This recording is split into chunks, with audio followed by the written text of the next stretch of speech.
Hello, and thanks for tuning in to my video today. As you know, my name is Octavia, and I am the owner, manager, and operator of this YouTube channel. Thanks for stopping by. I hope that you're already subscribed to the channel, and if you are, thanks for returning. And if you haven't subscribed yet, I hope that you will consider it. I'm not the type of person to ask people for things, so it's new for me, doing videos and asking for people to like, share, and subscribe to the video. But we all have to come out of our comfort zone sometimes and try and do new things, right? So here I am. Here I am also in front of the camera, which I rarely do on this channel, and there's a reason why. And part of it I'm going to discuss today. I was considering using the cards, but I'm not sure. I'm not sure yet. And I just want to flash my business cards because I like them so much. Today, if and when I do get to the cards, I will be using the Karma cards and maybe another Oracle deck. But what I want to discuss is how I used to work for the Department of State as a contractor back in the early 2000s, before September 11th. And it was like my first real job. I had been temping. I had done telemarketing. I even worked at Walmart before. I worked at McDonald's. And it's so funny, like, these are jobs that I had in the 90s, right? And to say that I worked a job and I made $10 an hour in the 90s is a big deal, because most people can't really say that, not when they had just graduated high school like myself. I had just graduated high school. So with saying that, I was a contractor at the Department of State. Like, I started like late 2000s. Back then I used to wear green contact lenses because I do need glasses, but I used to wear green contact lenses just because I was trying to do something different. I had worn clear and I had worn hazel, and I just wanted to do something different. And I felt like since I was a new mom and my marriage was struggling at the time, I was just like, I gotta do something to keep myself grounded, centered, and such. And so that's what I decided to do. So I went in for the interview because a friend that I had known since high school helped me to get the job. And I got the job, and I was happy, and I was excited, and I met with someone who could help me determine my pay rate. And he was so friendly and so welcoming, and I knew that he was a religious person. I could tell right away. And I wanted to work in the environment, not only because my friend worked there, but also because I felt that I could trust the person that I would be working with. Little did I know that I could not. Here it is, 2024, and things are just clarifying for me, and information is coming out. Now, a few of these things that I'm going to mention I've known for several years now, but it's a few things that I didn't know. It's some people who were involved that I wasn't aware of, that I would never accuse, such as Bill. Oh my gosh, I put his name as Bill Burdick. I don't know. I think that's from a different job. Oh no, his name was Bill Thomas. I used to work, look at me, I'm mixing up jobs.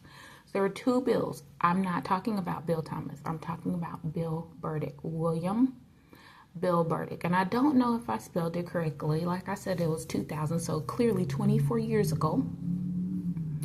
Working for a company called STG Incorporated in Roslyn, Virginia, at one of the State Department annexes. And it was across from a military satellite building, also, like office building. But I enjoyed working there. You know, it was like I said, my first real job, my first full-time office job. Well, that's not even true, because I used to work for Sally Mae. Isn't that funny? Like, you know, all these years go by and you forget where you worked. But I didn't stay at Sallie Mae long, and that's the reason why I forgot about it. I didn't stay at Sallie Mae because I was away from my high school sweetheart, and his name was Tim, and it was a struggle, and I missed him. And we decided that we were going to start a family, so that's what we did. So I had to leave the Sallie Mae job to come back to Virginia. So fast forward a few years, and then I was working as a contractor for STG as a government contractor at a government site. And at the time, the GS-15, which is the person that is the head of the office, was Kathy Kircher. And like I said, I would be working with Bill. Now, as time went by, I realized that Bill and Kathy had known each other since high school, and maybe even before that. But they had definitely gone to school together, and you could see that she still had like the schoolgirl crush on him, right? And at this point, you know, it's 2000. Kathy is probably 60, if not approaching 60 years old at this time. And you know, I'm sorry. Let me say this. You know how we look at people, or how a person can look at a person and just assume their age? She could have been in her 50s. I just don't believe that she was 40. I believe that she was from 50 to 60 years old, you know, to be fair. And the same for Bill. So Bill was not the contract manager, but he was all working on the contract, right? He supported the program manager at the time. And I could tell he really wanted to be the program manager. So these two had this love affair in the office that I really only found out and noticed because I was, you know, I was the admin at the time in the front desk. So I was always looking at the front door, who was going out, who was coming in, who went out together, who came in together. And I know you hear me shuffling the cards are calling me. So this is my Cupid's arrow deck.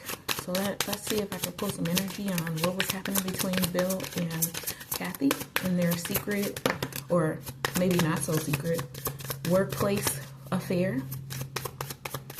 When I got hired in 2000, I was with STG, like I said, up until and a little bit after September 11th. So, ooh. So it came in reverse. It was not divine timing for those two to be together. And they were trying to overcome obstacles, or they were overcoming obstacles. They were getting back on their feet and gaining strength. Oh, you know why? I just remembered this. So Kathy used to work at USAID. And it's a possibility that maybe even Bill was working at USAID with her. And so when Department of State kind of like became USAID, like they became one, and the office labels and titles and such and pay grade went away for USAID, and they just became State Department employees as a whole. So they were overcoming obstacles and getting back on their feet. This came out sideways, so abundance. So definitely, like I said, they were seeing each other. And what I failed to mention was that Kathy was a married woman with a teenage age son. And side hustle, side gig, making money with the side guy. Hey, I mean, that's what I hear. That's what I see. And then this came out, happiness. So they found happiness together. And you know what? I don't fault anybody for being happy and doing things that makes their soul sing and be happy. I fault people for including others into their drama, into their trauma, into their bad behavior and poor decisions, especially without their will, like what was done to me. So at the bottom of the deck, we have balance. Juggling too many things at once, so that's what they needed. And at the top we have celebration, so they were clearly celebrating together. And I'm glad that my cleansing energy instance is on now, because they were celebrating, but meanwhile stabbing me in the back. I'm a little tired today, so if you say I don't look like myself, I probably don't. But I'm a little tired because Bill has been spiritually attacking me in my sleep, along with Susan, who also used to work in our office. And Susan's last name, I believe, started with a W. I can't remember what it was. But Susan. Okay, so clearly Susan, and both Susan and Kathy were white women, and Susan was a middle-aged white woman, so she possibly was early 30s, and Kathy kind of just adored her and just thought the world of her, and Susan was so happy to be working there, and she enjoyed it. And then Bill was also a white man, older white man, and he was assisting Susan, okay, in a way that I did not know, in a way that a lot of people did not know, because like I said, I was new to the office and I was the admin. So when you're the admin and you're not like on the staff, the regular staff, the people who have titles, you know, big titles, position like the analyst, the program manager, the engineering, you know, people who are handling the technical parts. And you know, another thing, so like I said, this is 2000, so everyone had a computer on their desk, but nobody had Wi-Fi at their desk. Nobody had internet at their desk. There was one internet computer, and it had a paper that Kathy had handwritten internet station. And then she told us, you know, you can sign up to use it, you know, like an hour at a time, because of course we clearly had to do research sometimes, and sometimes, you know, we just want to break. And so we were like, the internet was new, it was this new phase that was happening, and people were curious, and so since it was there, people were logging on to the station. So she started to get upset, right?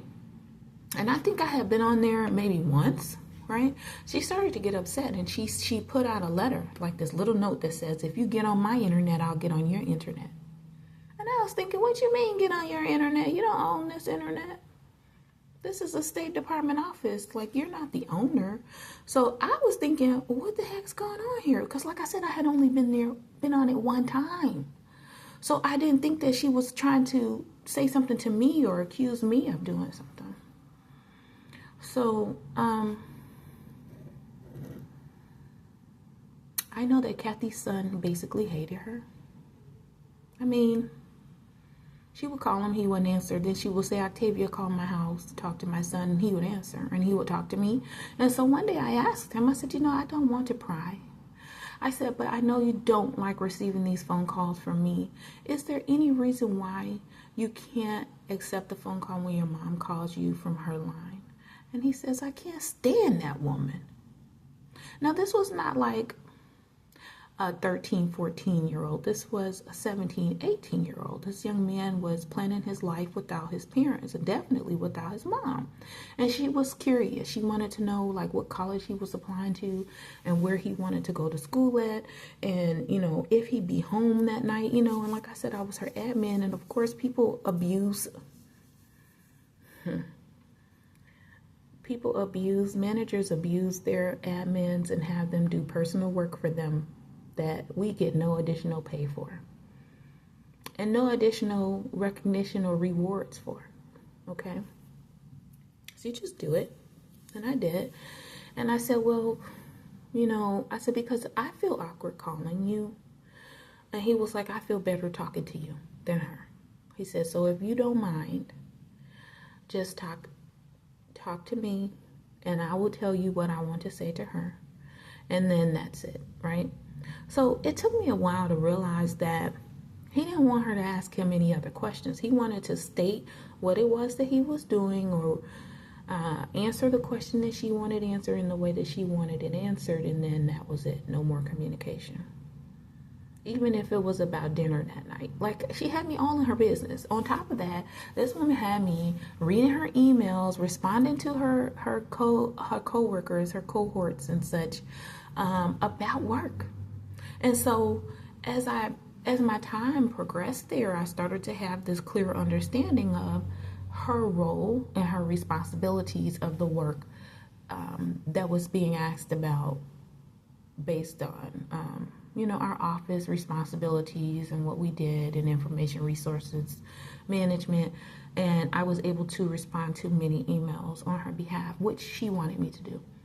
It came a day where her SES, which is what it used to be called back in the day, and it was Senior Executive Services, and that person was over all the GS 15s, 14s, and everybody below. So the SES was at the top. If you made like an org chart, organizational chart, you would have like the SES at the top and all the 15s, and then under the 15s, you would have the other GS level employees under each 15 that's in their office. So Christine Liu was at the top, and Christine called me one day very quickly and angrily, and she said, Octavia, stop answering Kathy's emails. And I said, well, Christine, I would love to do that. I would love to stop answering her emails, but it's part of my job description. Okay. I said, this is what she has requested of me, and so this is what I have to do. So she was pissed. And anytime I would respond more about what was happening, she would always reply and be like, Octavia, yes, clearly you understand Kathy's job better than she does. However, she needs to respond to this email, and I will await her response. Now, mind you, I understand Kathy's work in detail, but it's not because she and I ever had any conversations, because she refused to talk to me. Because when I got there, right before I got there, there was a sexual harassment lawsuit in the office between the admin that was there before me, Carly, and a government employee, Roderick, who was over in Christine's office working. But we all were still basically in the same working office. So Carly had to leave because he had sexually harassed her. Now, for me, my gut instincts was like, yeah, they was having sex. They was all, I don't want to say hooking up, but she was basically giving it to him. Anytime he harassed her, she just did what he wanted. And I kept thinking to myself, you don't have any strength. You don't have any backbone to say no. So this sexual harassment was still fairly new. People were just starting to talk about that in the office environment, and ethics and such didn't come until later. Like I said, this 2001, before September 11, 2001. And so she seemed like she was so sad and miserable and depressed about it, right? And she went off and she worked in a different State Department office. She lied to Kathy about me and said that, well, Octavia is always on her phone, and I'm trying to talk to her and tell her how to do the job, and she's always on her phone talking to somebody, and she's not listening to me, and I just don't think she's going to be a good fit. Now, she said all of that because she didn't want to leave. I don't want to say white devil, but trying to get her way. Tears and all. Right? Now, me, I'm a wide-eyed, young, ambitious, looking for work, looking for a steady income employee. Like, I just wanted to have my own income because at the time I was in a failing marriage that was abusive. Okay? And my husband's name at the time was Tim. And also who worked in the office was a guy named Tim. So we had Kathy at the top. Then we had Tim as a government manager, Tim Ryan. And then there was Susan, when her last name was Debbie. It was like Wilkowski, W-O-L, something like that, right? And then there were the IT employees that worked further back in the office, like Dale and some other older senior aged people. But they were the IT services. And it was weird to me because I kept thinking, what do they know? They haven't been in IT school since the 70s. Not the 80s, the 70s. Even Dale came to me and she's like, Octavia, I'm retiring. Like, I'm too old for this. IT is changing. And although I've been taking all of these certificates and trying to keep up with IT, she's like, it's just too much. It's becoming like overwhelming and stuff. And she was like, I love it. I said, Dale, guess what I just found out about you, Dale? I love Dale. She was a shorter, older, elderly white lady. She's like, Octavia, I live way out. She lived at the beach, basically, like way out in Maryland.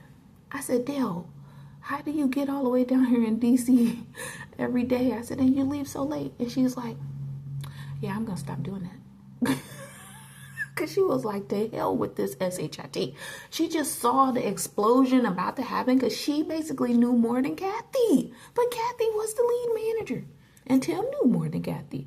But he just, kind of submitted to anything Kathy said or did until I got there. And Kathy may have mentioned some things to him, and I don't know what. I don't. But I don't know where Kathy's mind was either, right? As a person, because like I said, she wouldn't talk to me. And it was clear that there was some racism. It was clear that there were diversity hires in the office. And it was clear that the racism was being hushed. Like, don't talk about it. But they got to be here. Kathy came to my desk one day and she's like, look at this, right? Looking at this Excel spreadsheet. I'm like, yeah, okay, I see it, Kathy, right? So then I noticed that it was everybody's salary. And what she had done was she had taken a pen and like circled or underlined all of the black people, and mostly women, that was in the office, and saying, this person, she's banging on the desk, this person makes too much money. One of those people happened to be my friend that I had known since high school. Now, we didn't go to high school together, but I had known her since high school, who helped me get the job. And like I said, I'm the admin, but she coming to me talking about the stuff because, like I said, she didn't know how to do her job. And what I just realized is Bill was probably doing her job. And he was a contractor. But see, when you're a contractor, you go in the office to do the work, right? That's what you're there for. It doesn't matter if the government employee knows how to do their job or not. It doesn't matter. You go in there and you do the work and you get paid a higher salary than the government employee most of the time. If you have like a title and such, right? Say you're the PM or you're the managing deputy PM or you're an analyst, or, these people were making 60, 80,000, and then Kathy was making like 150. No, she was making 145 or something like that. Because of course I saw everybody's salary because I handled all the paperwork in the office. Because back then everything was not electronic. I handled the paperwork. So, and I knew all the contractors' rates. So the rate is like a scale. They can make between this minimum and this maximum, but you don't necessarily know what they make. But you know a range. So you know that this person who's over here in engineering, whatever title they have, but engineering, basically architectural engineering for IT, is making between 89,000 and 160,000. But then based on their age and based on their military experience, if they say they were in the military, you know that they're getting paid more, right? So she was not happy. And I said, well, Kathy, I'm the admin. Because, like I said, I was 20-something years old. So I'm like, Kathy, I'm the admin. Like, I don't know what it is that you want me to say. And she was like, yeah, I'm going to go talk to somebody about this because she's clearly making too much money.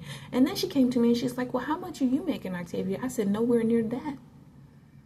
Calmed her ass down, or so I thought. Anyway, she was already mad at me because Carly had lied on me, which I didn't find out until I got a different position in State Department and I was working in a DC office, and Carly used to work there, and she had been yapping her mouth, talking about me, how she hated me, how she loved her other office and she couldn't wait to go back. So guess they were in negotiations or whatever the whole time while I thought my job was secure. And she was trying to do anything and everything that she could to get back there. And they kept telling her no because of a government procedure that had occurred that was without others' knowledge. She knew she couldn't go back there.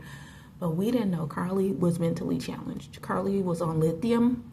Carly was being heavily medicated for some type of disorder. I don't think it was bipolar disorder, but it was definitely some type of disassociation going on with her mind. And she did tell me that she was depressed. And I said, well, are you seeing somebody? Right? So mind you, she was supposed to be training me or showing me how to do the job, but she was talking about herself. And then when she was gone and I had like this stack of papers, right, that tell me how to do my job, it was all wrong. Because apparently Carly was passing her work on to other people who were just doing it for her because she would do them favors. And so, you know, some people would say that's working smart. Until you get caught by the boss's boss who finds out that you don't know how to do your job.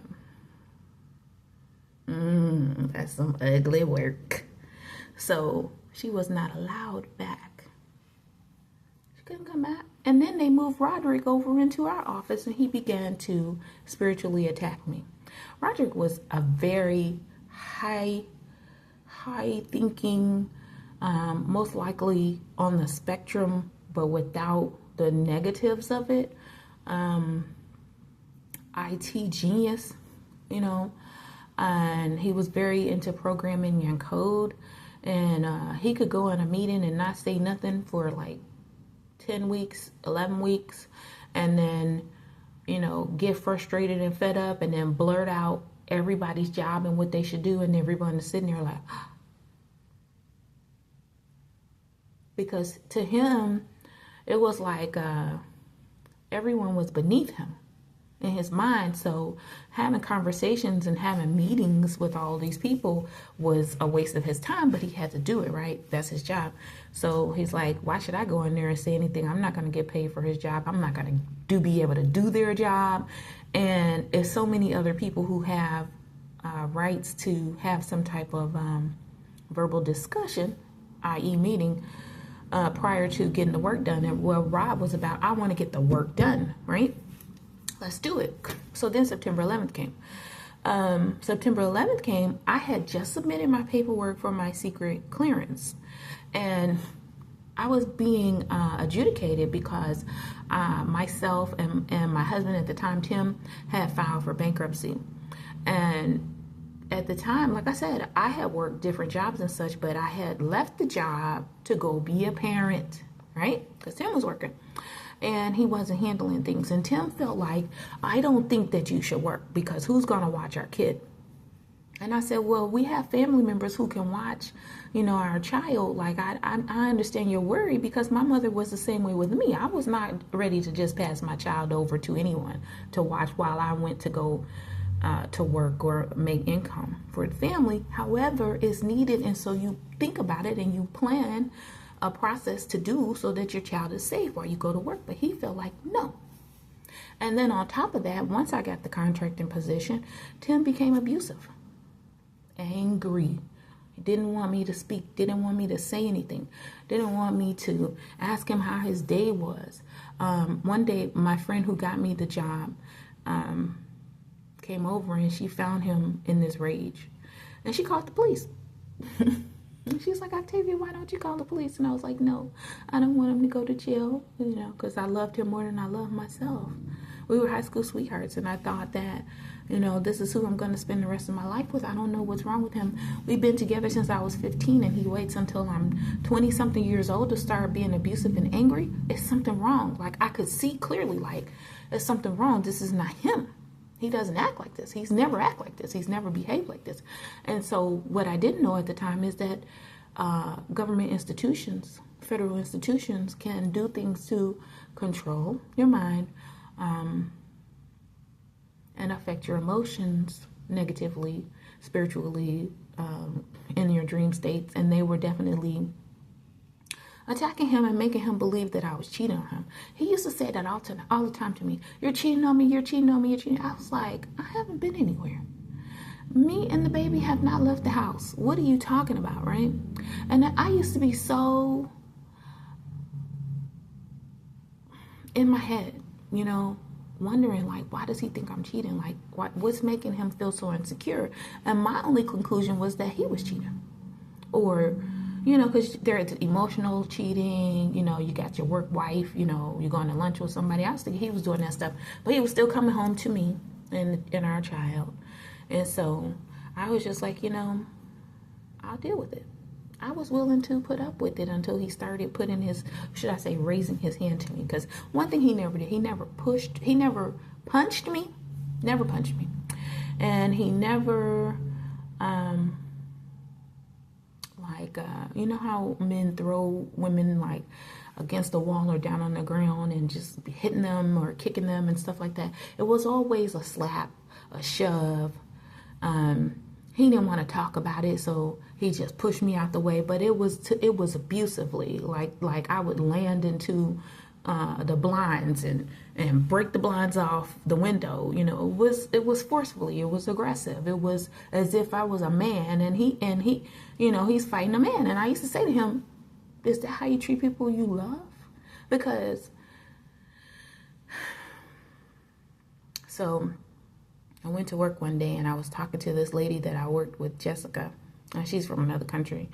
And I was like, "Jessica," her name is spelled differently and such from American English, Jessica. And I was like, "Jessica, help me, because I heard you saying that you used to be in an abusive marriage and I need some help." You know, and I'm talking to her in private, right?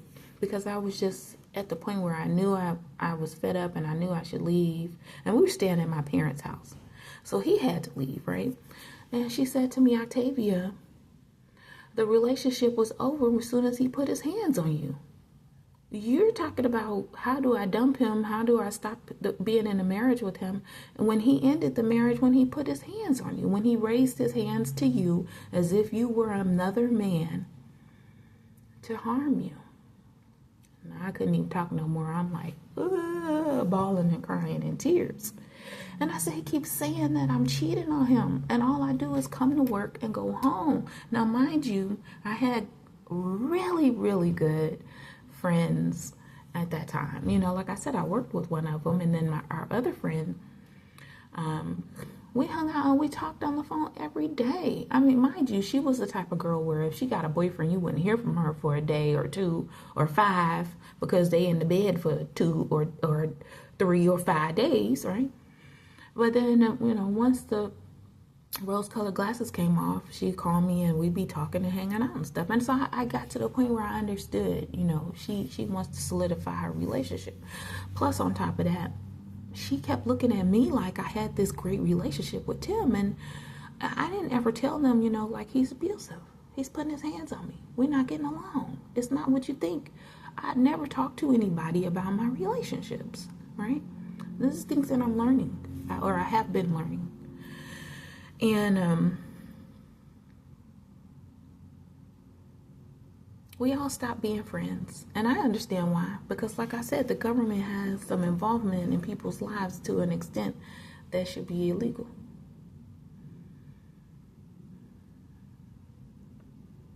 So September 11th came and I was told that my clearance did not go through and I had to be removed from the office because my clearance was delayed for approval. And like I said, I was being adjudicated because, mind you, we had a bankruptcy that was 2 years old at the time, maybe 3, but most of the things were Tim's. I had one thing, okay, from a very well-known store that used to be huge in the 70s, 80s, and 90s, and even before that. Like, this place been open since I think like early 1900s, and now you rarely see these stores. But I bought living room furniture. He bought VHS tapes, you know, because that's what they were back then. He bought VHS tapes and PlayStations and Nikes. And his shirts that he wore, which were cheap and constantly having to be replaced. And he paid the bills. Yes, I'm not going to say he didn't pay the bills, but as far as shopping, it wasn't me. I was not, you know, like I said, if I'm not working, I'm not spending, right? Because how I'm going to pay? Like, you can't abuse your credit without your credit being all messed up if you can't pay it. So why am I shopping? I ain't do that. I still don't do that, still to this day. You know, if I don't have money coming in, how can I go out and use credit if I don't have any money coming in? So right now, I can tell you, I have $0 on my credit usage. Why? because I don't have any money. I don't have any income coming in. Why?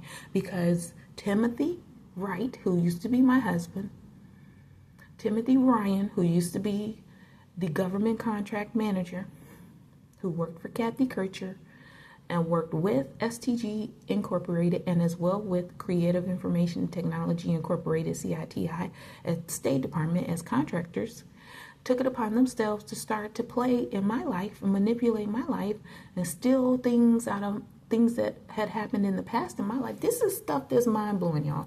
Like, I didn't know that this was possible. Kathy had decided to backwards engineer me one day. Now, mind you, they had been like shocking my chair or something, like it used to jerk, right? And I used to be like, whoa, like, you know, my chair at my desk and stuff, right? Like she was mad at me or whatever, and she would zzz my chair. And I would feel my chair like jerk, move. See how my body moved? My chair would do that. And so imagine that's happening to you while you're at work. And I'm going to tell you one thing. If you're a government employee or if you know someone who works at the government, they know not to sit around in the chair, because these people in these offices are on some stupid idiocracy, thinking that people are lazy and fat because all they do is sit in the chair all day. Well, if I'm at work, what in the F-U-C-K am I supposed to do? I'm at work. You know, that's the reason why they have these inventions. And I'm not going to say it's dumb and it's stupid, but someone was definitely innovative, you know, sitting on a yoga ball, a huge yoga ball at their desk at work. I was like, this looks incorrect, because you're not exercising, you're at the office. But you can't sit in your chair without the powers that be annoying you, because it makes them laugh. Trying to bother you, trying to make you angry, trying to get a reaction out of you, right? Okay, these cards are looking at me. I don't know why they're looking at me, so cleanse them real quick. Let's do some shuffling. Oh, maybe my incense ashes just went everywhere. But, all right, let's see. Spirit, what do you want to tell me about the office chair? Blame. I accept responsibility for my well-being. I was healthy. Oh, denial. See that? Blame and denial. Okay?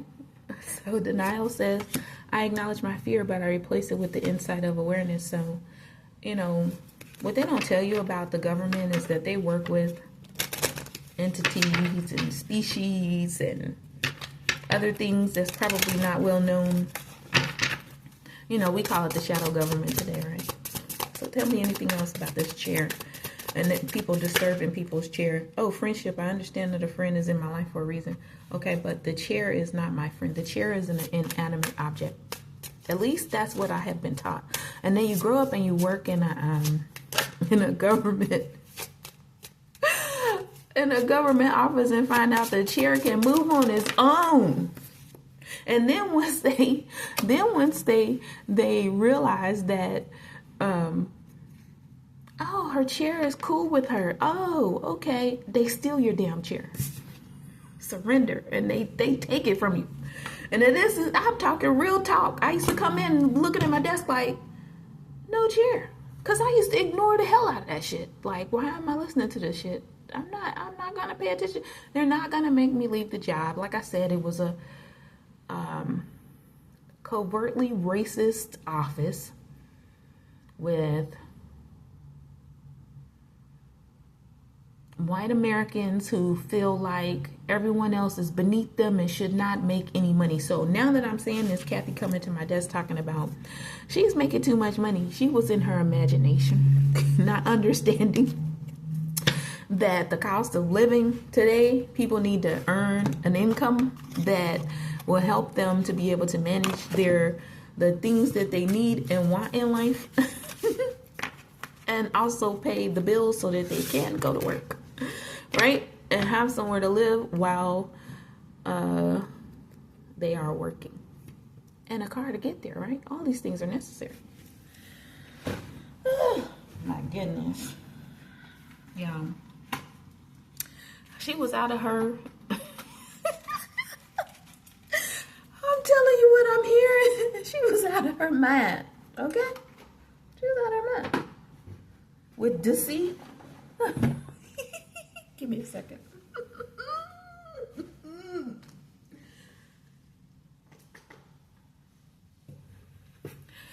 All right. And so she had these men. She used to have Tim. Tim used to come to me and he would be like, Octavia, have you seen him? And I used to be like, who is him? Right? I'm thinking about, you know, somebody in the office. I'm like, who is him? Who is him?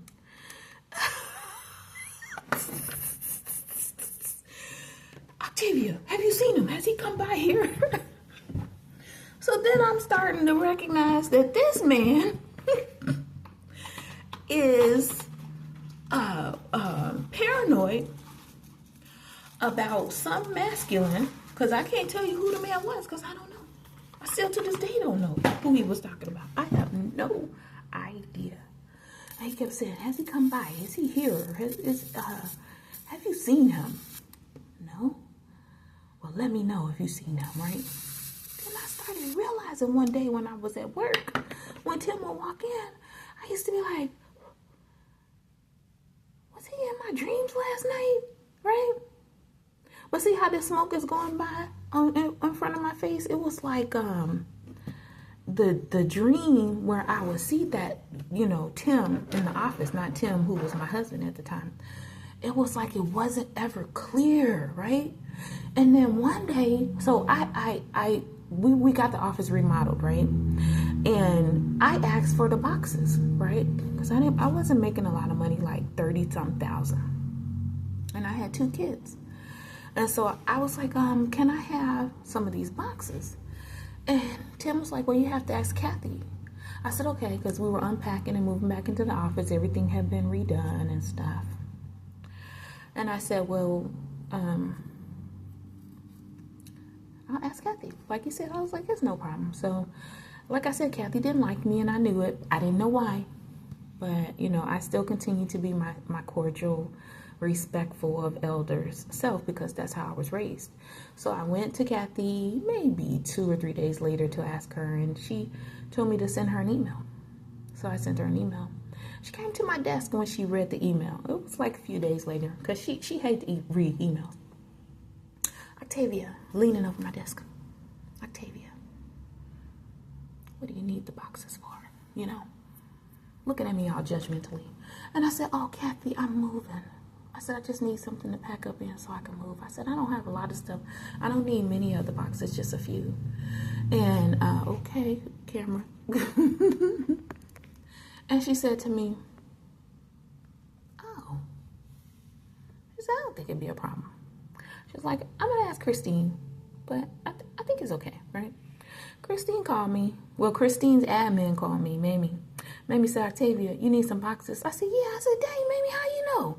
She said, Kathy came over here telling everybody you was moving and you wanted the boxes, and was it okay? I said, Mamie, for real? She said, yeah, and everybody was looking at her like, is this woman stupid? And I said, Mamie, I cannot even believe that she told everybody all my business like that, right? She said, Octavia, Christine looked at her like, Kathy, come into my office for a second. And shut the door. And I said, well, what does that mean, Mamie? She said, they in there now. I said, oh my God. So, you know, I'm on the work phone. I'm like, oh my God, Mamie, you calling me and they still in there. You know, I was like, what if she say no? She was like, Octavia, what in the hell? This is the older black lady from DC. What in the hell is she going to say no for? Like, Kathy could have made that decision on her own. She did not have to come over here.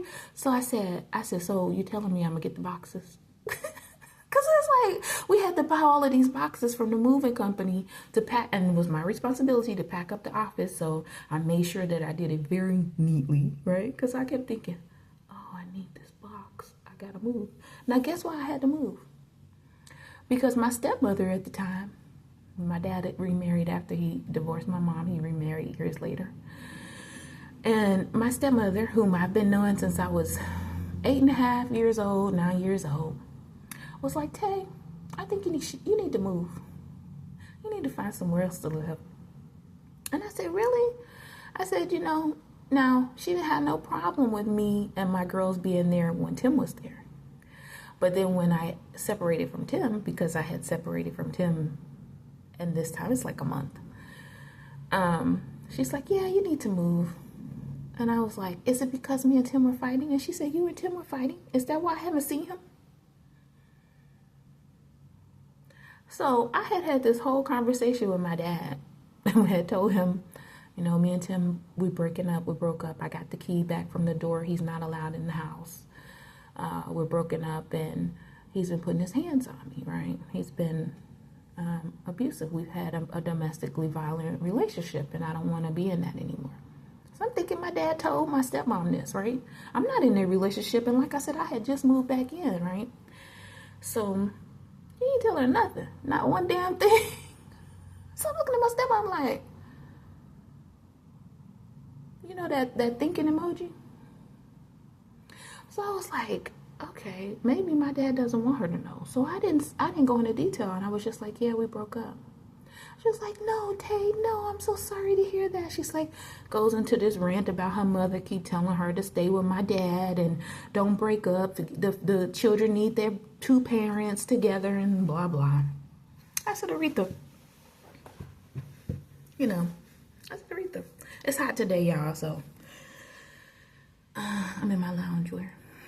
I said, Aretha, since that's my stepmother's name, I said, Aretha, if you're in a marriage and you're not happy, don't stay.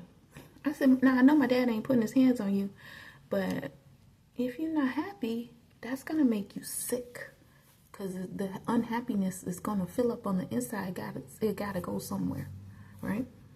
That was my understanding of spirit and energy and all of that when I was 20-something.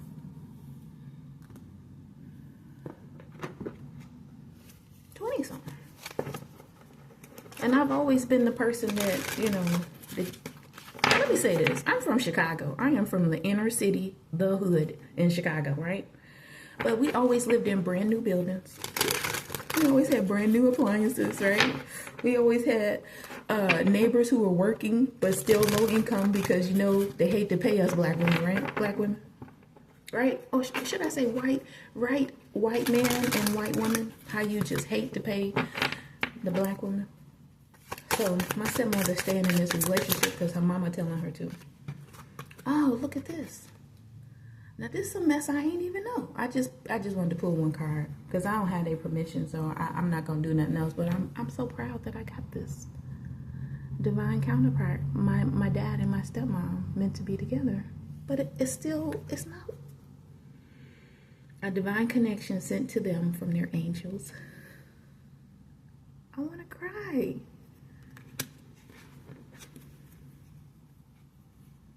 But my stepmom has. I said had, and my spirit was yelling at me, you mean has? What in the hell? Like, I was yelling at myself, like, you mean has? She has a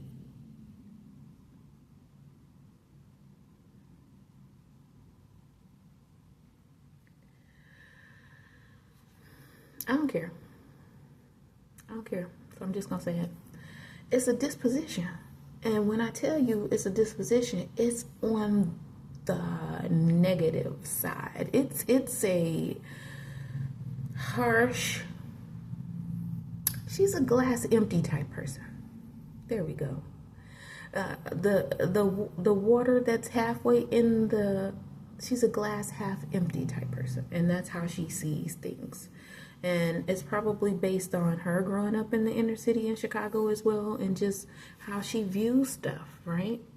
Whereas my dad and myself and my mom's side of the family, like, we're glass half full. Like, we're gonna make the best of it anyway. We're gonna enjoy ourselves. We're gonna have a great time. We're gonna try, but we're not going to mope and worry and shout at people. Slap my child that's under 5, should I say under 9? Well, shoot, she slapped this girl her whole life. Constantly judging her. She's judgmental. And didn't I say worry? I never knew how to worry until I met her. I didn't know what worry was. I used to be running back into my room, right? Because I had my own room once we moved into the house. And I used to be like, I don't know what's, I feel funny. Oh, I learned how to be anxious, how to have anxiety from this woman. I learned how to worry because of this woman. I learned what negative was, like a negative person, and she's not bad. She is not all bad. I'm gonna just make that clear. But for someone who was making like 80,000, and my dad had a job as well, so two income family. My father was supporting me basically, because she would always rub it in my face and tell me, "Well, ask your dad. Well, your dad's gonna pay for it, not me," because she didn't want me there. But when she did want me there was, "Tay, I want to join this exercise class. Can you watch my kids? Tay, I want to go out because T's coming to town or her friends coming to town. Can you watch the kids? Can you pick up our Donna from the babysitter?" And me, being a teenager, because I was a teenager at that time, I loved it. Ghetto hood talk. I loved it. My little brother and little sister. I thought the world of them, right? So here I am walking down the street holding my little sister. Right? This is before we got the house. I used to go to Mount Vernon this time. I'm walking down the street. She's a baby. And I'm like, yeah. And I was learning Spanish, so I used to talk to her in Spanish and stuff. She'd be looking at me laughing. Grabbing my cheeks and stuff. She a baby. She looking at me and stuff. And I'm new in the house, right? Because this is when I learned, don't ask my stepmom for nothing, ask my dad. Because she's not going to do it. She's going to say no. She's going to say, ask my dad. And like, she didn't want me there. She felt like I ruined her marriage. Instead of looking at the fact that she had a husband who is willing to take care of his children. Instead of looking at the fact that she had a husband who is accountable for his own behaviors and watching after his own. And recognizing that if he did that for me, he would do that for her children. Because that's how I look at things. Glass half full. But she looks at things as glass half empty. So I don't know what was going on in her head. I'm not going to go there. So I'm walking down the street. And I just want to tell y'all this story. So I'm a teenager. I'm going to Mount Vernon. I get home. I throw my book bag on the couch. I turn around and I go right back out the door and I go pick up my baby sister. And my brother, he didn't exist till we moved into the house. So I go pick up my baby sister and I'm talking to her in English and in Spanish. And it's just a block over, So I walk back over into the condo. Well, right before I get in the condo, I see this big old girl that I used to go to high school with that everybody was afraid of. When I tell you, like, she was 17, right? But she looked like she was 35. And I was like this skinny. I was this skinny little flat chested, like that's how my boobies look. Skinny little. But I didn't care, and I had my big old glasses on and stuff, and my blue jean jacket because I used to love my blue jean jacket, or my dad's blue jean jacket because anything blue jean, I just loved it. And my dad hated it, by the way, because he said people, whoever the people were, don't wear jeans. I said, who is it then? Because I go to school every day, and every teenager I look at got on some jeans unless it's like game day and they're forced to dress up, right? I'm like, who is it? Who are you comparing me to? Or who is comparing me to someone who's not wearing jeans? Are they a teenager? Do they go to public school like how I do? And back at this time, Mount Vernon was one of the top schools in the country. It was in the top 5. It's not now, but it used to be. And it was always violent. It was always race issues and such. I'm looking at this girl, right, y'all? She said, Octavia. I said, yeah. She said, oh, let me see the baby. So I'm like, oh, yeah. I was like, her name is Ardana, right? And I'm trying to talk, but she talking over me. So I said, oh, let me stop talking. Because I talk sometimes when I get nervous, right? So I was like, oh, let me stop talking. So I started sweating, right? Because I just know everybody is scared of this girl. And she was being nice to me. So my mind is blown, right? And she was like, okay, I'll see you tomorrow at school, right? So I go to the bus stop the next day. And everybody is talking to me because I'm the new student, right? I'm still the new student. It hasn't been months, right? It hasn't been a year. It's been like a couple months, a few months. Everybody's, hey, Octavia, blah, blah. This girl had called everybody. Oh, I seen Octavia. She was picking up her baby from daycare. My baby sister. I was like, they was like, Octavia, I heard you got a baby. I said, yeah, baby sister. They was like, huh? I said, no, I talked to such and such. She said, you have a baby. I said, baby sister? I said, just like I told her. I said, baby sister. Oh my God, she done told everybody you got a baby. Da da da da da. So she didn't come to school that day. I didn't see her till like the next week, right? Come to find out, this lady, this girl from school who saw me and everybody, she looked like she was 35. I forgot her name. It was so weird that I forgot her name because for at least 10, 20 years, I thought of this young lady because I used to be like, I wonder why everybody was afraid of her, you know? And she was just very mature, you know? But come to find out, she was a mom. So she was a teenage mom, and so she thought I was a teenage mom. So she was calling all her friends who could have been teenage moms, but they decided not to have a child. And her other friends, right? But for the most part, people that, because they started telling me, oh, I started to have the baby and then I was worried and, you know, I gave the baby up for adoption, or I decided not to have the baby. And I'm like, why is everybody telling me their business, right? I'm freaking out and stuff. And and then this is how I found out that, because I started dating Tim and when I went to Mount Vernon. And his cousin Leela, I'll never said her name right because it's my Chicago accent, Leela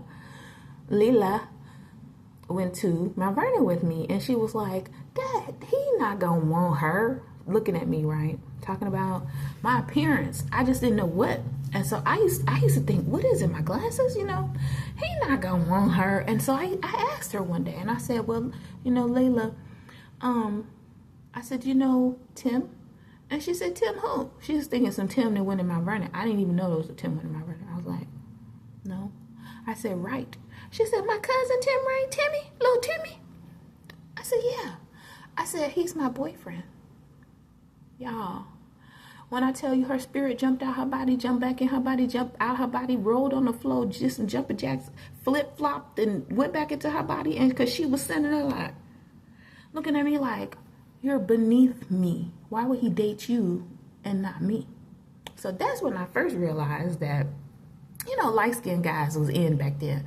And Tim was light-skinned, so that's when I first realized that it don't matter if you family, if you light-skinned, a black woman gonna want you.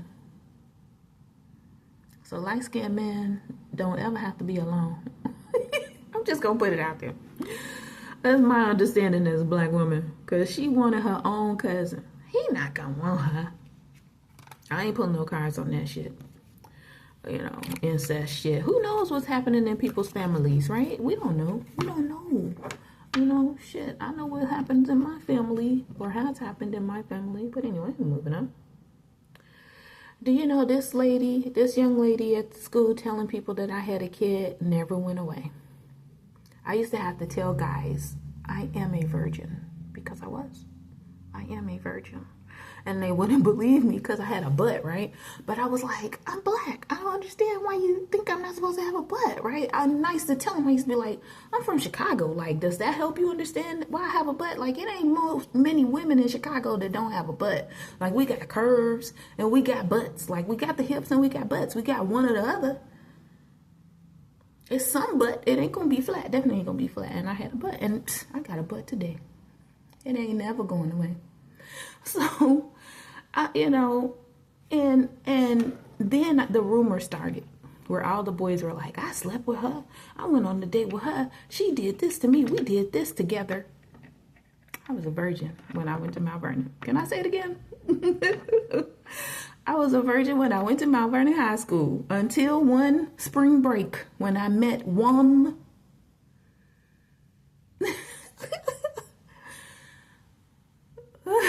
I can't stop laughing. And his nickname was Baby. And he was older than me. He was not a child or an infant. His nickname was Baby. His name was Juan. And he was from Puerto Rico, and he was fine. And I thought he was black. And I was one of those girls where I was like, I don't want to lose my virginity to people that I'm in love with, because I don't want to be thinking about this guy for the rest of my life. So I talked to this guy, Juan, for a few weeks, and then we didn't talk no more, and I wasn't a virgin anymore. And my father knew when it happened, and I went to the doctor and everything was fine, and Juan never stopped calling me baby. He never stopped calling me, and he never stopped calling my friend Kiki. And even when I saw Kiki, I think when we were like, I was living in the Beacon, so I was like 35, 36 maybe. And she was like, yeah, girl, I got everybody's number. And I said, really? She's like, yeah, I talk to them from time to time. I said, girl, where's Randolph? What's up with Herbert? You know, all of these Spanish guys that we used to like hang out with at lunchtime. Because she was dating Roger, right? And it's so funny to me how things that my friends did became things that I did. That ain't even true. I ain't never dated Roger. I never kissed Roger. I never had Roger over to my home. Nothing. I was in love with Roger's brother, Bayardo, Indio. He was brown like me. And when I tell you he had muscles that did like this, I used to be like, oh, drooling. He is so fine. And I was a virgin. So I was terrified. So I was in love with him, but ain't nobody know that but Kiki. And so Kiki was messing with Roger. And when I say messing, they was messing. I wasn't doing none of those things. But Kiki used to be like, Tay, come go with me. And then I stopped going with Kiki because every time I go with Kiki, she would be having sex. And I used to be like, I don't want to be here for that. Like, Kiki, stop. And so I would call Fati and be like, Fati, right? Now, Fati is the young lady who I worked with at State Department. So maybe some of these scenarios, they got confused because Fati worked there also, you know. But we were all friends. We were just tight. We were just a friends group, right? You know? And we weren't like mean girls and none of that stuff, you know. Maybe Fati was. But we didn't have money like Fati. Fati had the funds to do that stuff. Me and Kiki didn't have that. We came from single parent mom households, and then I was living with my dad. My dad was raising me.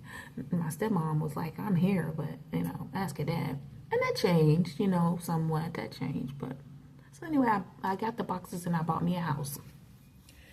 Bought me a townhouse in another area of Virginia, further south, because I couldn't afford to live in Alexandria, and I couldn't afford to live in Lord. Not like I said, I was making 30-something thousand, but I got approved for this house. Now, right before I got approved for this house, I met this guy, this Spanish guy, Milton. I didn't know I knew this dude. Me and Kiki was out one day. And, you know, because my friends used to take me to the club. They knew I was not in a good marriage. So they used to take me out to and I'll be in the club crying.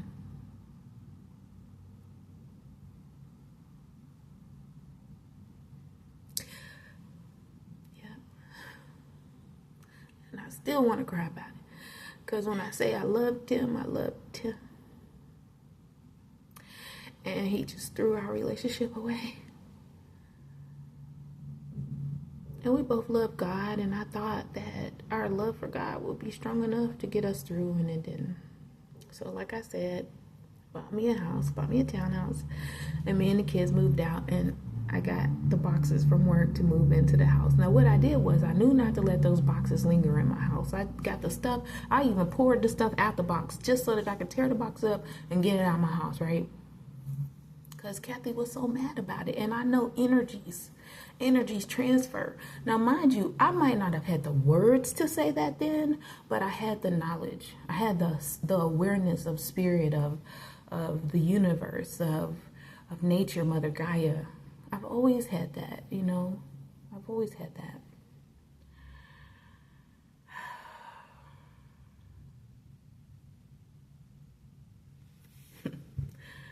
And I got those boxes out of my house fast. And so I'm working at CITI And CITI, Creative Information Technology Incorporated, tells me I gotta leave. So I go work at headquarters at CITI. And Sunil just thought it was funny. He was the owner of the company, and he used to just laugh at me. He would always laugh at me. And then he would ignore me like I wasn't present. Like I said, I was in my young 20s. I was a single mom. I had like this regular little compact car. You know, I had to put my seat back to put my little two car seats in. But I paid for it. It was mine, you know. And other people's opinions have never bothered me. You know, I just didn't like the fact that if we walked into a room and everyone said hello to him and he would respond to everyone but me. I never took it personally, but it made me angry on the inside. So I used to look at him with that hate look. And I was his admin. I was his executive assistant at the time. But I would look at him with this hate look, right? And I started to realize this man wants to fuck me. Excuse my language if you don't like what we call French. Cursing. Maybe my channel's not for you. You know, I try not to use it too often, but when I do, it's because that's how I feel. And I'm expressing myself, and it's my channel, so I'm going to do what I want. So like I said, Bill didn't do anything to keep me in the office. Because Bill still had a presence. Bill didn't do anything to keep me at STG. That's the reason why I had to go and work for CITI.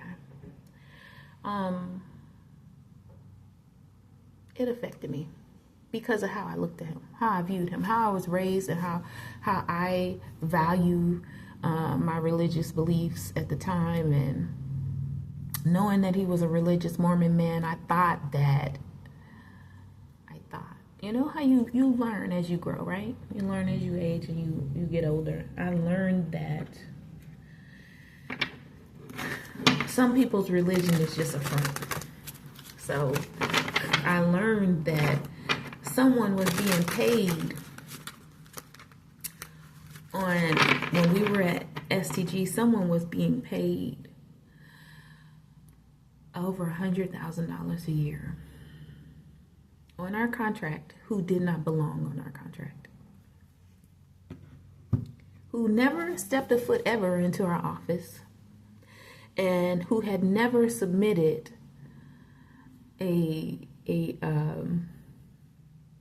because even if he wasn't in the office, you could still submit an invoice, right, for your work. And he's never submitted an invoice. So I was responsible for the budget, right? So even though they called me the admin, I wasn't an executive admin, but I still was the budget analyst, right?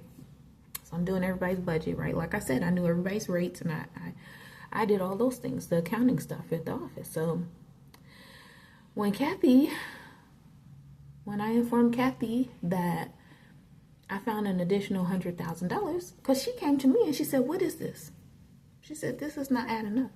Now, mind you, I was doing the budget in the Excel spreadsheet because I had never done this before, the way that Carly had told me to do it.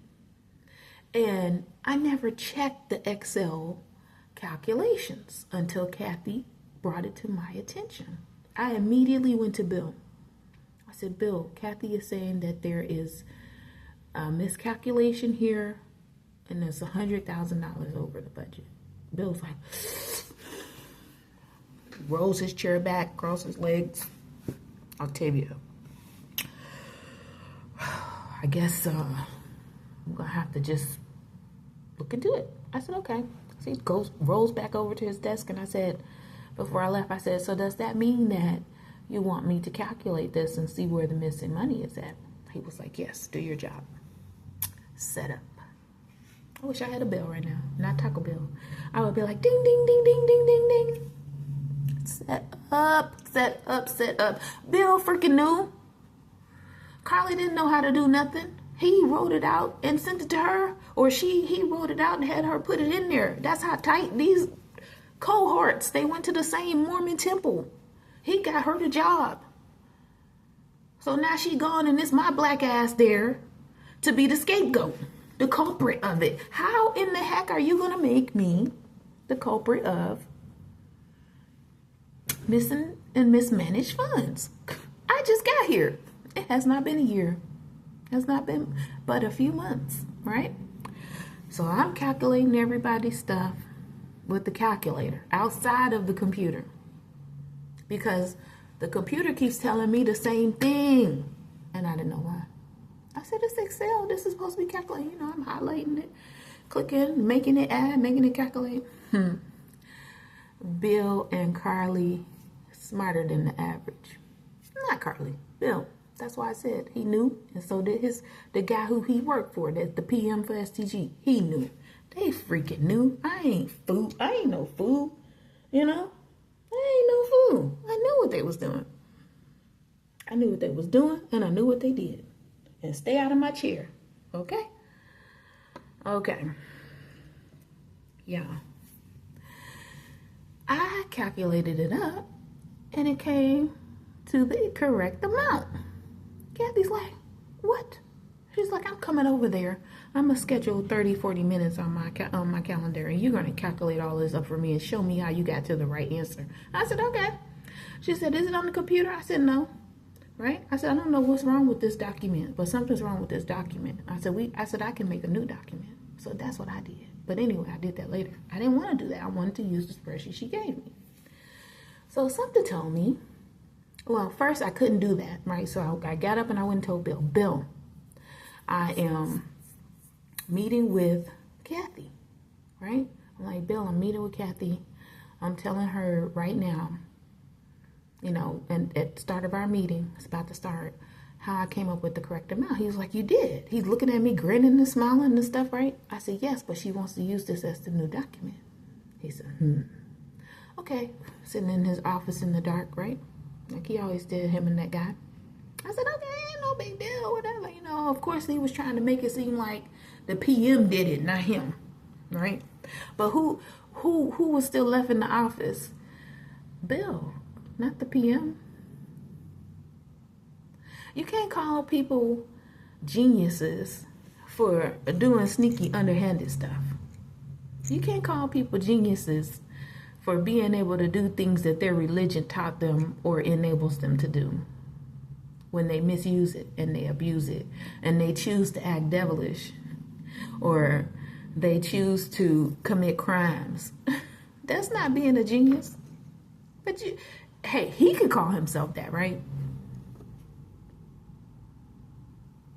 Right?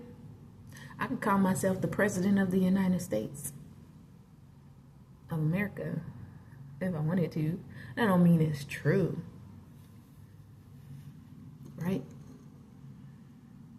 Right? Okay, so I did all the calculations in front of Kathy, and she was like, all right, great. She said, go ahead and make a new document and send it to me, right? So I started on the document. Bill comes out, hey, Octavian, you know, why don't you go ahead and go on to lunch or such and such, blah, blah, blah, blah.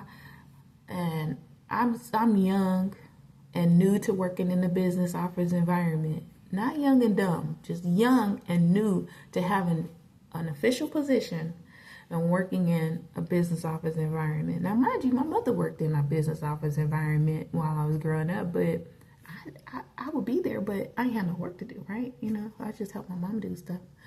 So anyway, while Bill altered my documents so that my calculations didn't come up correct. So then I said, oh, something's wrong with this, and I deleted it. And so it got to the point where I had 6, 7 documents, right? So I said, I went home and I was stressed. I remember this took me 2 days. I went home and I was stressed, and it was like heavy on my mind. It was like this much, right? I said, ooh, I cannot have this on my mind. I can't, right? I said, I'm gonna go in there, and first thing in the morning, all right, so I'm gonna get in the office early because I had to make coffee. Sometimes it was my day to bring donuts and all kind of mess Kathy was claiming that we were doing for office friendliness and being, you know, counterparts and such and whatever. So she called people fat, black, and lazy, probably, you know, because she was racist as hell. Because I found out that she told Sunil that I was committing an act of crime. It was a criminal act for me to change her timesheet. But she told Sunil, who was over Creative Information Technology Incorporated, which is the company where I was contracted for the government at that time, after September 11th, and he removed me from the office. Kathy told Sunil that I was altering her timesheet so she would not get paid correctly, and that I was not correctly inputting the time that she spent in the office. Mind you, because I'm gonna make this real short.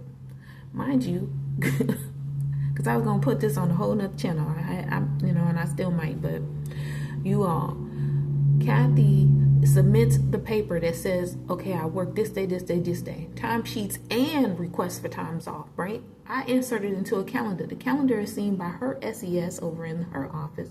Christine Lou sees it, and Christine's admin, Mamie, sees it, right? Mamie is the one who after I enter the information into the database to say that Kathy worked on this day, this day, this day, this many hours, this, and break it down into projects and such, right? And then I, back in it, because no Wi-Fi, no internet, I save it on a disk. I print it out. I put the printed papers in the discs, because sometimes it was more than one, in an office, a U.S. State Department office envelope. Sometimes I would take it over, sometimes I would send it over. And then Mamie inputs it into her database, which has to be approved by Christine before it is sent to time and attendance at OPM for her to get paid from the federal government. It has to have Christine's approval before it's sent. It's not me. If I input it incorrectly, Mamie still has to check it. Do you see what I'm saying? Mamie checks it, and then Christine checks it, because that's Christine's responsibility. She had to do the approvals of the time and attendance, not me. And I used to call it TNA, because that's how honest and sweet I was back then. TNA. And somebody came to my desk. TNA, Octavia, stands for titties and ass, Octavia. Change that. Don't use that anymore. And I was sitting at my desk like that. What? Had no idea. If email was new, I'm going to just say this, right? Email had only been around about 10 years. And not everybody was using it. And definitely it hadn't been in the office for 10 years, right? So if email was new, okay, how did TNA in an email mean titties and ass? To me, that was my thinking, right? Because I'm young 20s. I was a young 20-something-year-old mom. I didn't know what was happening. I didn't know. I haven't been clubbing. My friends, were just taking me to the clubs. Because Fatima went and lived on university, so she got to do all of the college hanging out and club hopping, and I was a teenage mom. I didn't do those things. I had no idea. So, Lord have mercy. So I said, okay. So I retracted my email. I sent another email and I said, my apologies. And I made the letters real big and I was like, my apologies. I sincerely and genuinely did not know TNA standard for titties and ass. And I did not put ass. But I was like, T, woman's breast parts. And I was like, please excuse me.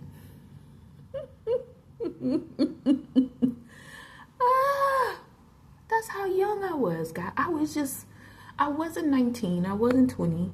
I had never worked in a business office before. So then they get mad at me. How dare you send that email? Why would you send that email? You shouldn't have did that. I said, but if I had never said anything, and then I just started saying time and attendance, I said, then what? I said, then they would have been thinking you was really trying to say titties and ass, Octavia. I said, exactly. I said, so although it appears that I was young-minded, right? At the same time, how do I clear it up without addressing it? Right? It was like, but you didn't have to say titties and ass. You could have said that it stood for something else. And I said, yeah, that's true. That's true. I said, but how was that going to help? Just me wanting to clear stuff up. I was just, I was young. Checking my phone for a minute. Anyway, so Bill had been altering the spreadsheet. I decided to come in that morning. I made the spreadsheet. It took me 2 hours. I was done before Bill got into the office because Bill used to work like 11 to 6 or something. It was some people who had that time schedule. And so I was done, and I had already sent it to Kathy. And he looked at me. He stopped in his place where he's walking toward his office, and he was like, okay. Right? It's like, okay. I was like, yeah, right? So he's like, so Kathy comes in and she's like, thanks, Octavia. I got that spreadsheet done. I sent it to Christine, blah, blah, blah. And Bill's rolling in his office to the door. Hey, Kathy, blah, blah. That's what he used to do. She couldn't even come in the office. He'd be like, hey, Kathy, all on her face, like, I need your attention. Oh, please give me like me. And I used to think to myself, damn, are we in school? Before I knew how adults really acted. Damn, are we in school still? What in the hell? He just want to write her a letter that say, do you like me? Circle yes or no. That's what I was thinking. And then one day I was like, oh, they going to lunch together. I said, look how happy they come back. And then I looked at his face and her neck one day. And I said, these two could not be any more red. Because although I was young-minded, as far as like not knowing about, being out there clubbing and drinking and, I don't want to say doing drugs, but like I didn't know the terminology. I didn't, I just had a level of innocence to me still, even though I was a mom. I was very innocent. And I was brought up right. Shit. I was just brought up right. And I said, these two, because I wanted so bad to say they've been making out, but these two been fucking. I said, look at this shit. I said, let them walk past me and see if I smell ass. I'm sitting at my desk. He just talked to her, like me, right? Oh, look at me, give me attention, like me, Kathy, like me. And Kathy's like trying to act like I am the manager here, and her neck is red. And I said, oh, look, it's little speckles in her cheeks and stuff. And I said, well, I'm sitting at the desk, and I had my computer on an angle so I could still look, right?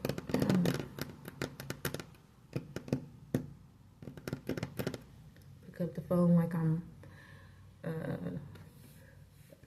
yes, you've reached such and such office, blah blah blah blah. Nobody's there, right? I put it on hold, right? And I'm listening to them talk. Admins, gossipy, but also observing, but also listening, also hearing what's going on. But I wasn't gossipy. I used to be talk too much, but I ain't sharing no gossip with people. People share gossip with me. I'm not a gossiper. I'm gonna tell y'all, I don't know how to do that. I wasn't raised in a family that does such things. Maybe they know how to do that now, or they learned how to do that when I moved away out of Chicago. But if they did that, I never saw it. I was just brought up very innocently. I really was. You all, when I tell you, I said, oh yeah, I said, oh, she smells good. I said, wait a minute, she smells fresh. I said, oh, they got a hotel room. So the longer I worked at State Department, I started to find out that people not only have hotel rooms, they have condos for their workplace affairs and their side piece flings and such. I learned these things. This was, if people could say, oh, Octavia was a hoe, she was sleeping with this person, she was going here to that, that was learned behavior. You become a product of your environment, right? But it was also, it was also my heartbreak from my marriage with Tim. Just like how I'm going through, right now from my divorce with Milton, my second husband. Just heartbreak. So, sometimes you act out when you don't know how to control your feelings and emotions and stuff. And sometimes I didn't know, and sometimes because people could say, oh, she was just hot, and she was just out there doing. People could say that. Yes, people could say that, but that's not what was happening. No, I really was like so broken and torn up inside. I could barely make a clear decision, but decisions used to have to be made. And even though they call Libras indecisive, go ask the angel and the devil, did I make a decision? Because I've always been decisive. I make decisions. I don't put things off. I face forward, and I face whatever it is that I need to do or take on, whatever type of situation, even if it's a hard struggle. And so that's what I did. So anyway, so what I didn't know was that Kathy was a little nosy self, and she was all up in my business, right? So she was all up in my marriage. So me and Tim had divorced, and I didn't allow her. We had legally separated. I'm gonna say this: we went to a notary public, and we had legally separated, and we filed the paperwork, and I kept that. I had my clearance and stuff, but I was months away from having to go work at headquarters at CITI. Like, I didn't know that was about to happen, but that is what happened. And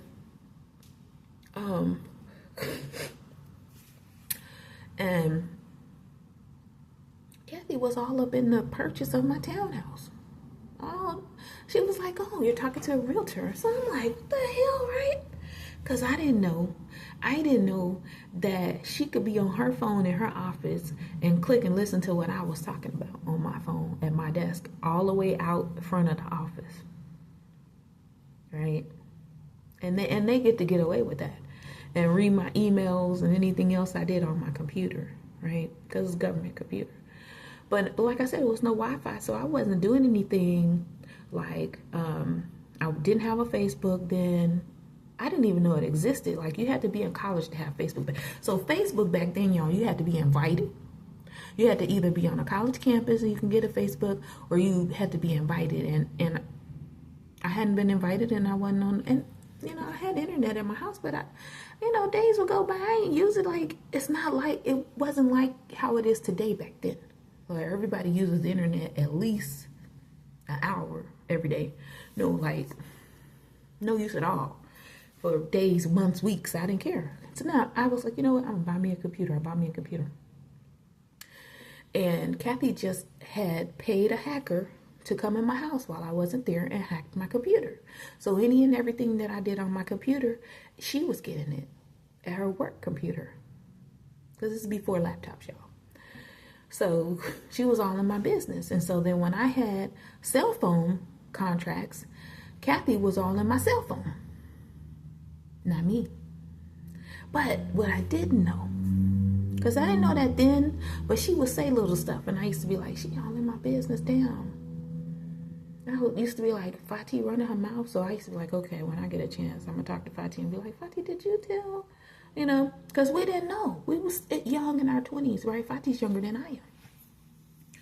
So I used to be like, well, Kathy knew this, and I just don't know how. And he was like, don't think about it. Don't worry, man. Ain't no big deal, right? Kathy thought she was manipulating and controlling my life, my love life, everything. Octavia, I hear that you and your husband broke up. I said, what makes you say that, Kathy? She said, well, you're not wearing your ring anymore. And I said, well, I took it off. I said, but I'm considering it. You know, I said, I want to save it and give it to my girls. And she said, yes, you should. I said, okay. I was like, yeah, that's just what I think I want to do. I said, but no, he and I broke up, right? So then Tim, ding-dong, rings the doorbell at my office where I work for Kathy.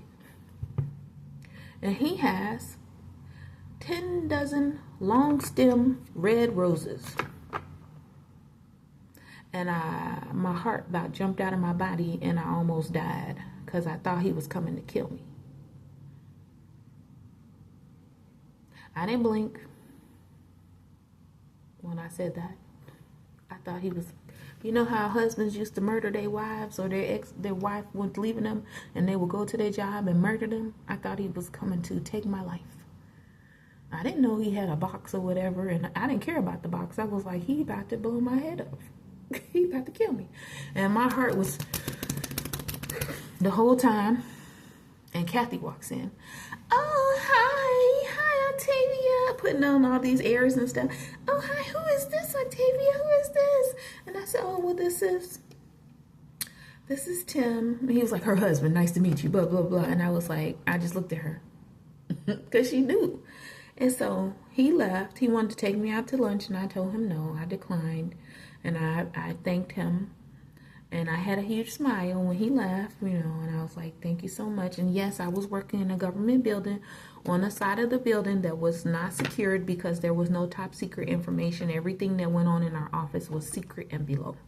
Classified, secret, things of that nature, but not top secret or anything like that. Because if you're handling top secret information, then you need to be on a secured side of the building, which of course has diplomatic security guards there, and we were not on the secured side.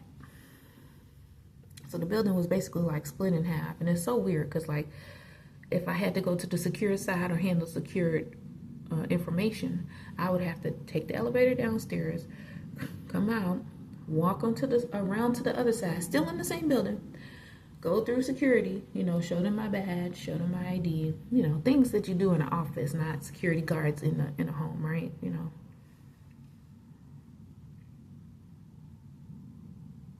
Evil eye.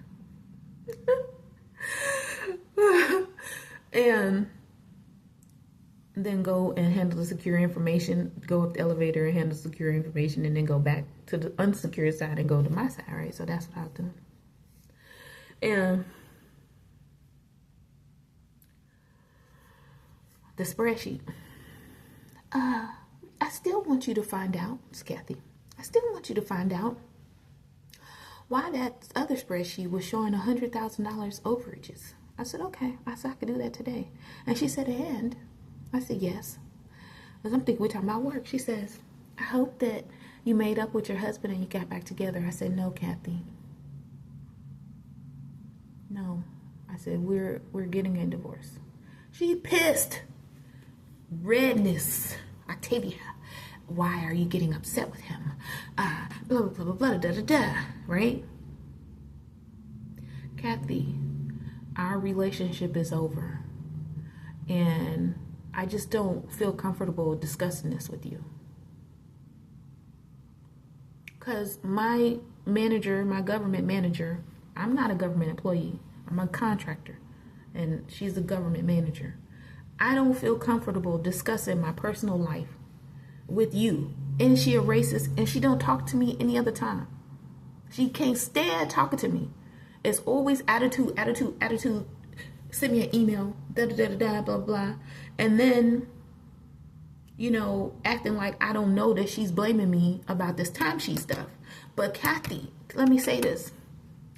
If you give me a timesheet saying that you're using 20 hours of personal time, but the machine's telling me that you don't have 20 hours of personal time, I can only put in how many hours the machine says you have left.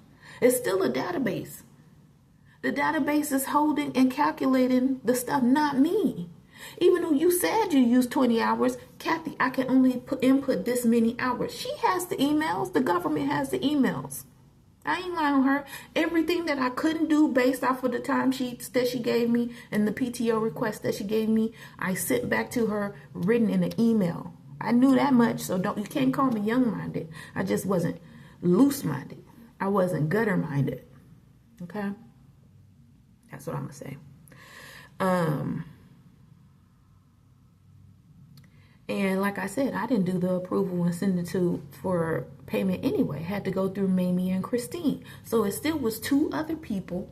And then Mamie said that she even had a boss. So it had to go to Mamie's admin over her and then to Christine. Okay? So all of our work was being checked, but she got to get away with lying and trying to make me lose my income. Probably because Bill decided to give me an increase, and when I left there, I was making $40,000. And she probably was mad. Because, as she says, they're not worth that much.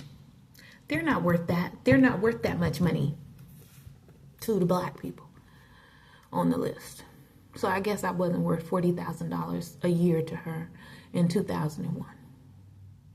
And that's unfortunate. I don't really care or value her opinion or her thoughts. You know, she could think whatever she wants. I'm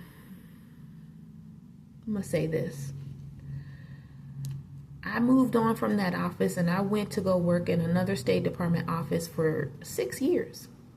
And do you know that Kathy's office refused to take my picture down from their web page, because of course we had intranet still, even though we didn't have Wi-Fi at every desk. We still have the intranet at the State Department intranet and info forms and such like that, right? And she still had me listed as her admin and listed as the phone number over there to keep me, right? Cause let me tell you why. Because she had them backwards engineer my mind. Now, is this possible? I wouldn't have never thought so. But there are things that happen in the country and in the world, you know, that people would think that's not true. That could never possibly happen. But they did. And they harmed not only me, but they harmed my mother. They tried to change my entire life. And they're trying to make me live through things that they have done to try to, when they try to emulate my life as they lived my life, to make it where it's not even me. Because all of this time they've been stalking me, poisoning me, thinking that they were going to take me out of this world. Why? Why? Because I'm divine. So they don't want other people to have a divine union, right? But they got divine union. And when I say they, is it white people or is it the government? I don't know. But I was a divine child and I was still divine as a woman.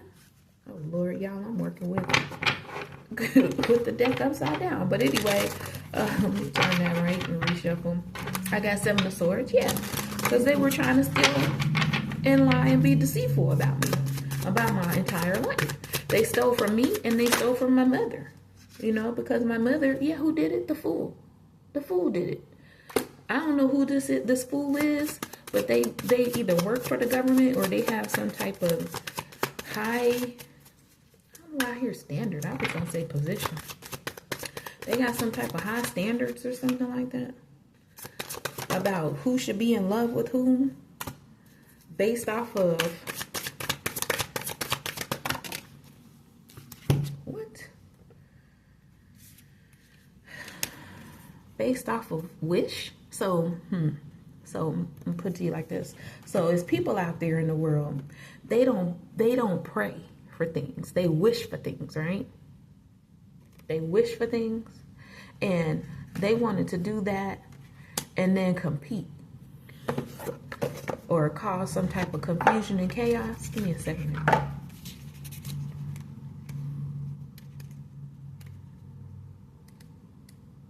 And they've been getting away with this for a long time. 5 of Swords.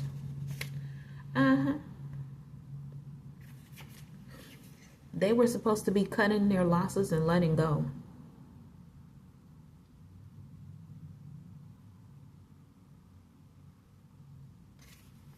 It says don't fight when the war is over, but they did. Because the next card out was 5 of Swords. So that's what's been happening in my life for over 20 years, you know. Because it's 2024. And I worked in Kathy's office in 2000 and for STG Incorporated till spring when we found that error in the spreadsheet. And I did find why the calculations was wrong. It was set up that way. Because, you know, in Excel, you can actually click on the box and put a calculation just in that one box, right? So when I highlighted all the way down in a blank empty spot, Carly and Bill had put the amount. They got the calculation, right? And then they did plus 101,000, whatever it was, blah, blah, blah, for this man who never worked in our office, who was some type of mystery, right? To get paid on our contract, but he never worked on our contract because he was basically stealing from us. Am I right? Cards tell me he was stealing from all of us contractors. I'm hearing spiritually. Ooh, ooh, ooh. Yeah, he was in some type of Nine of Swords, touch, feel. He was the one who was getting touched on and felt up on. Some stuff that was supposed to be coming to us as contractors, it was all going to him. And he was getting paid for it. Does that make you a government prostitute, my dear? Oh, you're a government prostitute, darling. Are you a government hoe? I'm telling the truth. And look at who came out. The King of Swords. The King of Swords. So this is a man, a masculine, because it was a man's name on that spreadsheet. So I know for sure this is a masculine who is in some type of legal position, law, let's just say the law, and it could be anything in the alphabets, CIA, FBI, DEA, all those other ones, because Georgia got their own too, right? Now we got DHS, even the military, MPs, right? Military police. King of Swords. This person was getting paid and he was in the Nine of Swords energy. This is the person who was getting felt up on at night. So any and every time that government contractors are supposed to get the visit from whomever, or I don't know how it works because it never came to me. Like I said, I was removed from the contract. It was going to this person who was getting paid. This is the stalker, the police officer, the lawyer, something like that. And he was the one who was getting felt up on, and even Kathy didn't know. Tell me I'm lying when High Priestess is at the bottom of the deck. Yeah, that was what some things were being hidden and were not being seen. I heard mean. Yeah, they was doing Six of Cups at the top of the deck. Six of Cups, so giving to two people. Or somebody from your past who's a little older given to a child. You want me to say it? Ain't no sex.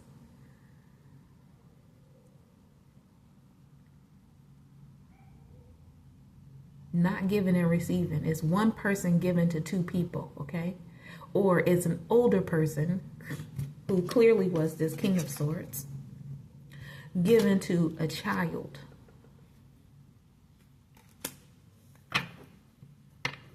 High Priestess at the bottom of the deck. Like you can't say that I'm lying when it's coming out in the cards, you know? And Bill knew that. And so did the guy over Bill, or everybody else on our program team knew. And so when Sunil kicked me off, right? Once CITI came in and took over because Kathy was so pissed off that STG had been robbing her for years. I had just got there. So it was not my fault. But guess who everybody was mad at? Me. I said, I did what Bill told me to do.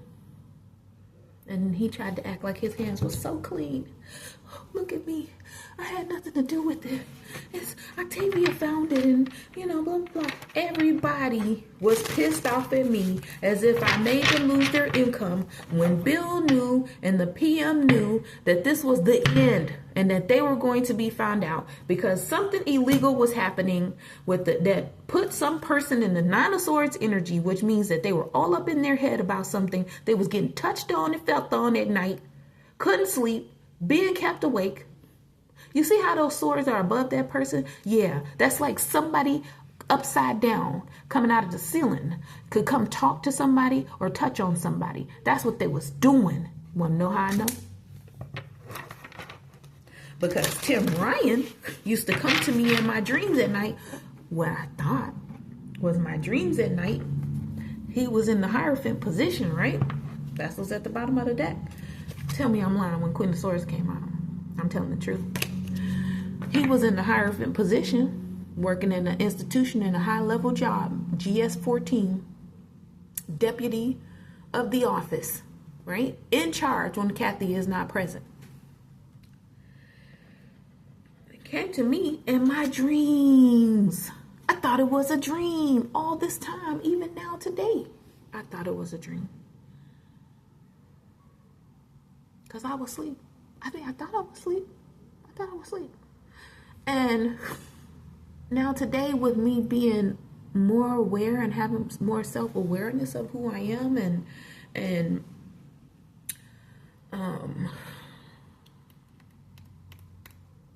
you know, having worked in a government office and as a federal employee myself now, I'm more aware of things, of secret societies, of I'm surprised that didn't come out in the deck. It probably was the next card. Was the secret society involved? Let's see. Pentacles for yes. An angel was involved. Or a Sagittarius. So yes, they were involved at that time. The Hierophant is out again. They were involved. Five of Staffs. They were causing chaos and confusion. That's what came out. And so yes. Knight of Coins. So yeah, it was somebody else there. It was somebody else there. And it was somebody probably also from my childhood was there. And that's the reason why they decided to re-engineer my mind, which I did not even know or think was possible. Using some type of computer and try to make me seem like my childhood was electronic and was false, and try to create this false narrative of what my childhood and my upbringing was to put out for all to see, but it was a lie. They used me as some type of guinea pig. I just saw guinea pig. Yeah, so lies and deceit. And Bill was involved, and he's been pretending to be Tim Ryan, and also Tim, my husband, coming into my household or coming into other people's households, still messing around with this King of Swords, right? Those are the two that's been screwing. But they've been lying and telling people that they've been screwing me, but really, they ain't been screwing nothing but masculines. The divine feminine's been ignored. How you think we're still divine? So now their goal is, oh, make her have sex so she can lose her divinity. Look, my cards won't even. Yeah, and they're dedicated to try to achieve this in the spirit. And they're focusing on it mentally. See, that's what that Nine of Swords is. I'm going to use my mind to create. I'm going to use my mind to create this, right? And it's resulting from some type of rules being imposed on somebody's physicality. And that's wrong. Like I should have in Capricorn, which is represented by the devil. So maybe in the month of January, maybe in the Capricorn constellation, maybe has something to do with the achievement, goals, and desires of someone who's born within the Capricorn spectrum. And your goals and desires don't matter. It's what they want to enforce over you, because they're seeing, like I said, they re-engineered me to my childhood. And in my childhood, when my mother and my father separated, my mother had to go on low income, and we were in affordable housing. But before that, I wasn't. Yeah, because they need to be realistic about it. Saturn is here, and they need to be realistic about things like how I am. And they need to be concerned about their mental, because clearly there's some mental illness that's going on here. Because we got imagination earlier, remember? And they have to wait before they can do anything. And they're trying to act as if they don't have a limit on all that they can do when there is a limit. It's a limit that's being imposed on them, and it's for cautionary reasons, because of that mental. But they feel like I have the resources to maintain, Taurus. They have the money, or they have the power because they have this position or that position, or, oh my God, practicality. And I just talked about that the other day. I have the practical awareness. I can plan out the process so that I can have sex with this person. Upside down, in reverse, coming out of the ceiling, being on top of somebody without their permission or approval, breaking spiritual laws because that's what they do. I heard that's what they've been doing for centuries. I ain't never heard that before.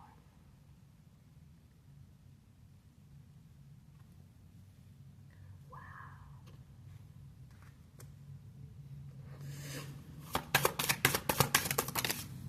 I didn't even get to ask the question. Seven of Swords, so... Seven of Swords, lying and deceit. Lies and deceits. Okay, Seven of Swords. Wow, for centuries, that's what they've been doing to human beings on the planet. Yeah, that's what I got.